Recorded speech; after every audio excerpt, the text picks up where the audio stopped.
ผมមានបងប្អូននៅក្បែរនេះស្ដាប់ដែរចឹងលើករឿងឲ្យគាត់ស្ដាប់វិញឆាប់យល់ជាងបើសម្ដែងខជ្រៅជាងហ្នឹងប្រហែលជាគាត់ស្ដាប់មិនបានទេបើយើងចងពៀគ្នាអត់ຕົកទេខ្ញុំព្រះអង្គសម្ដែងអំពីនាងកាលយក្ខណីប៉ុន្តែមុនដល់នាងកាលយក្ខណីហ្នឹងព្រះអង្គសម្ដែងលើកពីមុនមករបស់នាងកាលយក្ខណីហ្នឹងពីដំបូងមកនាងមានស្វាមីល្អណាស្រឡាញ់ស្វាមីហ្នឹងស្រឡាញ់ការរស់នៅជាមួយគ្នាដល់នៅជាមួយគ្នាធម្មតាទេណាញោមយើងការយកគ្នាជាប្តីប្រពន្ធមកគោលដៅទី1យើងចង់បានកូនស្នងសកលមិនចឹងយកមែនហើយបានកូនមកយើងប្រឹងស្វែងរកទ្រព្យដើម្បីគ្រប់គ្រងឲ្យកូនយើងរីកចម្រើនមិនចឹងយកមែនហ្នឹងហើយញោមអញ្ចឹងគាត់ខុសតរិគុណភក្តីទេវាអត់គិតចឹងផងហ្នឹងហើយខុសគ្នាអញ្ចឹងដល់ទៅពេលការមកហើយរស់នៅជាមួយគ្នាស្វាមីគិតថាឲ្យបានកូនស្នងសកលរបស់ខ្លួនដល់តែរស់នៅជាមួយនាងនោះនៅជាមួយគ្នាអត់កូននាងជាស្ត្រីអាស្គាល់អាទេជាស្ត្រីអាអត់កូនដល់អត់កូនប្តីចិត្តតែចង់បានទទូចប្រពន្ធធ្វើមិនបានទេណ៎អូនយើងនៅជាមួយគ្នាបើអត់កូនអត់ចៅបានពីណាមកស្នងទ្រព្យយើងជាគិតចឹងណាហើយប្រពន្ធនេះនឹកឃើញតែបើប្តីអញនៅតែទទូចចឹងមិនយូរមិនឆាប់ប្តីអញច្បាស់ជាទៅយកប្រពន្ធមួយទៀតហើយអញ្ចឹងកាលណាប្តីទៅយកប្រពន្ធមួយទៀតប្រពន្ធក្រោយនឹងគ្រប់គ្រងលើខ្លួនហើយបើប្តីអ្នកទៅរើសខ្លួនឯង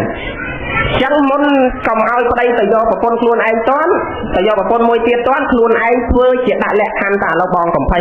នៅជាមួយអូនបងអត់មានកូនជាមួយអូនតែចាំអូនរកប្រពន្ធឲ្យបងមួយទៀតណាចាដល់និយាយត្រូវគ្នាស្អែកឡើងពឹងពររកគេមើលទៅមើលស្ត្រីណាមានរូបសម្បត្តិសមរម្យសមនឹងប្តីរបស់ខ្ញុំហើយនៅកំមុំព្រមចារឲ្យល្អ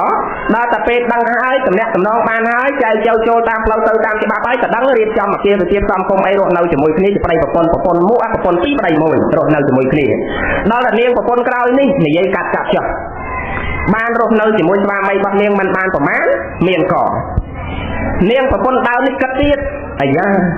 គេមានកូនណាអញអត់កូនចឹងប្តីអញច្បាស់ជាស្រឡាញ់នាងនឹងជាងអញហើយកាលណាមានកូនហើយទ្រព្យសម្បត្តិរបស់អញច្បាស់ជាទៅកូននាងនឹងអស់ហើយកើតគំនិតមួយអញ្ចឹងញោមអត់កើតទេចឹងអញត្រូវរកបាយកលធ្វើម៉េចទម្លាក់កូននាងនឹងឲ្យបានអ្នកចងពៀណាញោមឃើញទេចាប់ដើមដាក់ពៀជាប់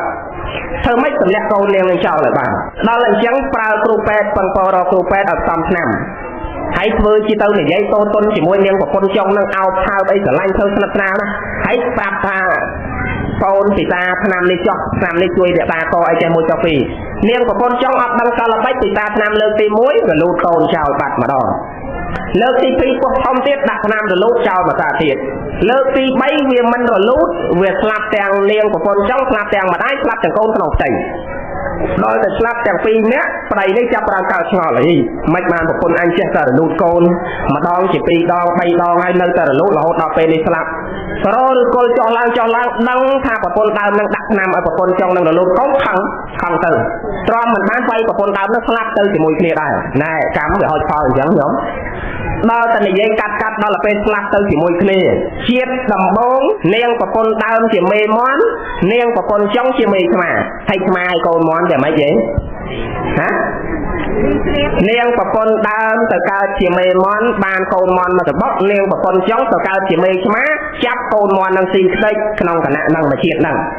ដល់តែនាងមេមន់ខឹងចងគំនុំចាំមើលណាឲ្យតែកូននាងឯងកើតជាតិណាអញស៊ីកូននាងឯងវិញដូចនាងឯងស៊ីកូនអញចឹងចាក់នឹងគិតយ៉ាងចងចឹងខ្ញុំដល់ទៅពេលស្លាប់ពីជាតិហ្នឹងទៅជាតិមួយទៀតប្រពន្ធដើមនេះមកកើតជាមេខ្លាប្រពន្ធចុងកើតជាមេប្រាស់ហើយខ្លាឲ្យប្រាស់វាមិនហីដូរគ្នាណាផ្លាស់ដូរគ្នាម្ដងនេះដើមមកមេខ្លាប្រពន្ធចុងទៅប្រាស់ម្ដងពេលដំបូងប្រពន្ធចុងមកមេឆ្មាប្រពន្ធដើមទៅមេមន់ប្រាប់តនេះញោមដឹងថាមិនទេលើទៅមន់ឆ្មាដល់តែជាតិទី3នេះប្រពន្ធដើមមកខាងមេខ្លាវិញប្រពន្ធចុងទៅមេប្រាស់វិញខ្លាចាប់កូនប្រាស់នឹងស៊ីខ្ទេចទៀតប្រាស់នឹងកានកូនមកចាប់កូនប្រាស់នឹងស៊ីខ្ទេចទៀតអញ្ចឹងមេប្រាស់នេះចាប់ដើមគិតទៀតចាំមើលអញកើតជាតិណាស៊ីកូននឹងឯងខ្ទេចវិញស្លាប់ពីជាតិនឹងទៅកើតជាតិមួយទៀតប្រពន្ធចុងនេះមកកើតជានាងយក្ខណីណែដល់ហើយប្រពន្ធដើមនោះទៅកើតជានាងកលតិតាណាហើយនាងកលតិតានឹងបានកូនមកជាទីស្រឡាញ់ស្រឡាញ់ពេលដល់ថ្ងៃមួយត្រូវដើរឆ្លងកាត់ព្រៃទៅភូមិម្ខាងទៀតដល់ដើរទៅដល់កណ្ដាលព្រៃជួបជាមួយយក្ខណីនឹងយ៉ាងម៉េចយក្ខណីនោះគ្រាន់តែឃើញនាងនឹងចង់ស៊ីកូននាងនឹងមកដឹងហេតុអីចង់ណាហេតុកម្មដែលយើងចងជាមួយគ្នាមក នាងកលតតាគ្រាន់តែឃើញយក្ខណី3កូនរត់កាត់ពីភ្នំព្រៃមួយចូលព្រៃមួយព្រៃមួយចូលព្រៃមួយរហូតដល់វត្តចេតពុនមហាវិហារព្រះសម្មាសម្ពុទ្ធនៃយើងព្រះអង្គកំពុងសម្ដែងធម៌ប្រោសបរិស័ទនៅក្នុងមហាវិហារនាងកលតតារត់ចូលទៅក្នុងវិហារចំណោមបរិស័ទហើយនាងយក្ខណីអត់ហ៊ានចូលក្នុងវិហារជាមួយគេទេនៅខាងក្រៅ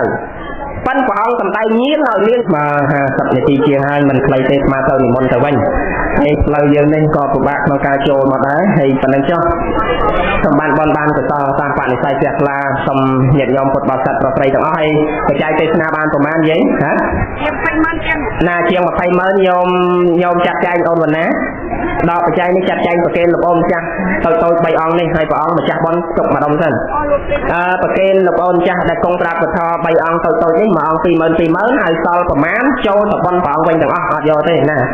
សល់បច្ច័យប្រមាណចូលទៅបនព្រះអង្គវិញចុះហ្នឹងហើយប្រគេនព្រះអង្គតូចនេះ20000ផង$55អញ្ចឹងវាអស់60000នៅសល់ជាង100000ចូលទៅបនលោកអូនម្ចាស់វិញណាសូមបានបនបានសល់តាមបនិស័យព្រះខ្លារៀងខ្លួនសូមអនុមោទនាបនសាយមេត្តាទាំងអស់គ្នាមុនសាយណាឲ្យអូនវណ្ណាសូត្រធម៌បាត់អីឲ្យស្រាប់មួយបាត់ទៀតមុនលាគ្នាណារួងអ្វីម្លេះ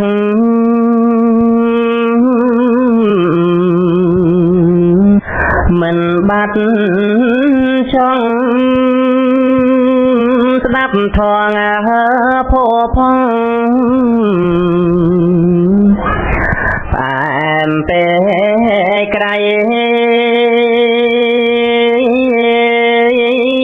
មុតដល់ដួងចិត្ត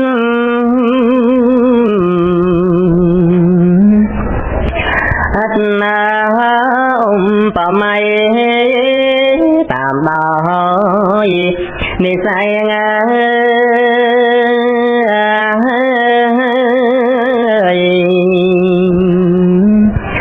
ខ្ចីចាំងខ្លាអ្នកណាឃ្លាវខ្លា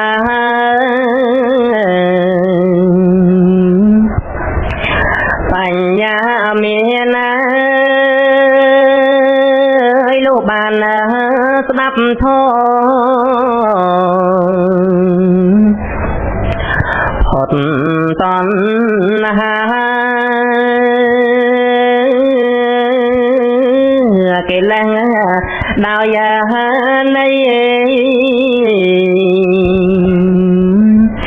រួមអាត្មាលះកាត់អាសវៈ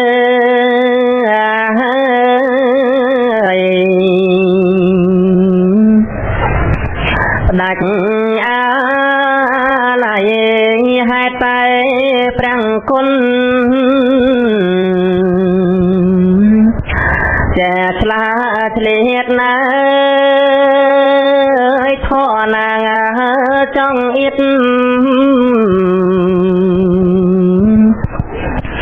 ចឹងកាខៃញែចែកឲ្យច្បាំងអងសង្ស័យប្រាជ្ញាទន់ខ្ចី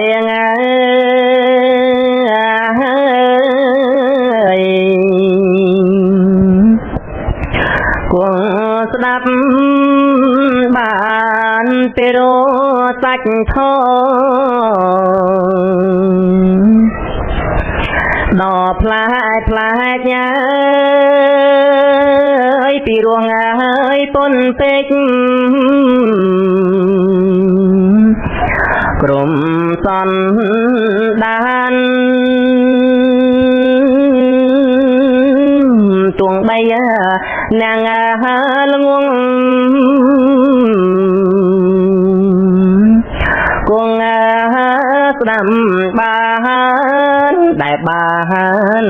ស្ដាប់ធម៌